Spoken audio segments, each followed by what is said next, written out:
Paano i-unlock ang Facebook account na nalock gamit po ang ating mga email address? So kung kayo po naka-encounter ng ganitong issue, nalock po ang inyong mga account dahil po sa unusual activity or nalock po ang inyong account dahil po sa security issue.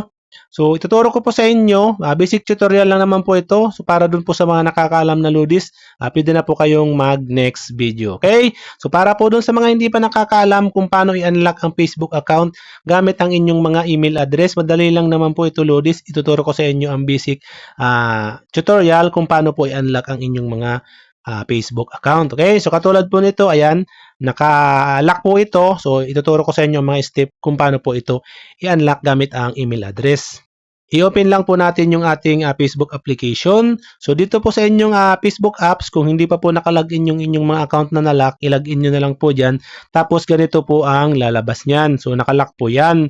So dito po may mga step po tayong gagawin. So i-start lang po natin to, start security step. Ayan. So dito po, ayan, dito po ang lalabas diyan. So how to unlock your account with your current device. So current device kasi dito po ito na lock ang account na to. So unang step po, ayan, click lang po natin next. Ayan.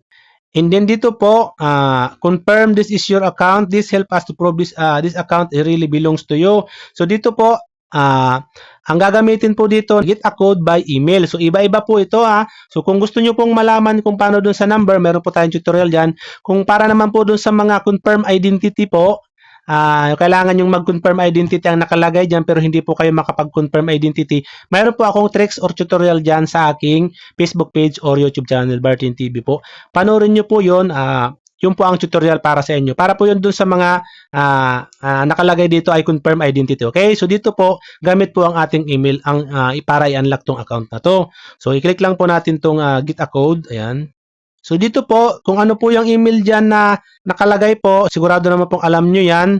Tapos pag okay na po, kung may iba pong email dyan, kailangan nyo pong ipiliin kung alin dun sa email na yun ang gusto nyong ma-receive yung code. So pag okay na po, i-click mo itong get a code. And then, ganito po ang lalabas niyan. So, magsisend po yan ng code sa inyong email address. So, puntahan nyo po doon sa inyong email tapos kuhain nyo po yung code na sinend doon sa inyo. So, pupuntahan po natin. Ito yung ating email, Gmail o Yahoo Mail, kung ano bang mail po ang gamit nyo dyan. So, dito siya sa akin sa Gmail. So, dito po, meron na pong dumating sa akin yan dito. Ayan. Your Facebook security code. Ayan po. Open nyo lang po. So, kung hindi po kayo makareceive ng ganitong email, i-refresh nyo lang po or i-restart nyo po ang inyong mga cellphone or restart nyo ang inyong mga internet. Minsan po, delay po yan. Or, pwede nyo pong tingnan sa spam. Ayan, punta kayo dun sa tatlong slash na yan. And then, puntahan nyo po sa spam. Minsan po, dyan po yan nakakapunta yung email at code na binigay sa inyo ni Facebook. So, dito yung code naman po, ayan sa akin. Ayan, your Facebook security code. Ayan na po yung code sa akin. Ayan. So, ikakopy nyo po ang code na yan. Ayan. Ikakopy nyo po yan. Copy lang natin. Ayan po. Ilong press nyo lang po. Tapos, pag may lumabas na copy, pwede nyo po yung i-click. Ayan. Once po na nakopy nyo na yung code, mag-back lang tayo dun sa pinaka-Facebook na kung saan ilalagay natin yung code. Ayan.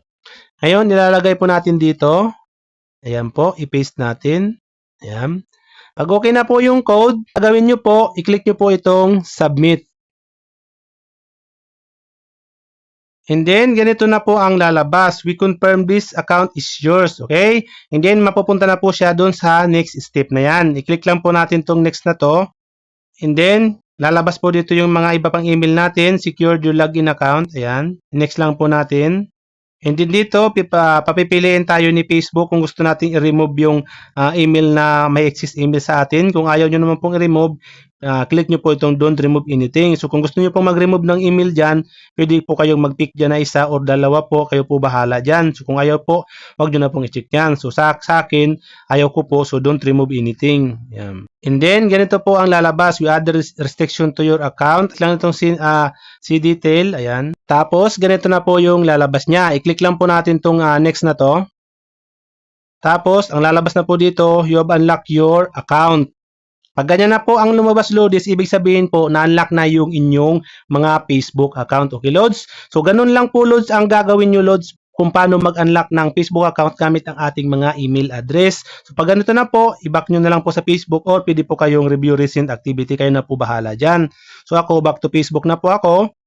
Again, tapos, ganyan po ang lalabas. And then, okay na po yan. Pwede nyo na pong i-explore ulit ang inyong mga Facebook. Okay, Lods? So, ganun lang po, Lods, pag-unlock ng ating mga Facebook account gamit ang ating mga email address. So, sana po nakatulong mga Lodis. Kung may katanungan ka, comment mo sa comment section ng video na to at sasagutin po natin yan sa abot ng ating makakaya.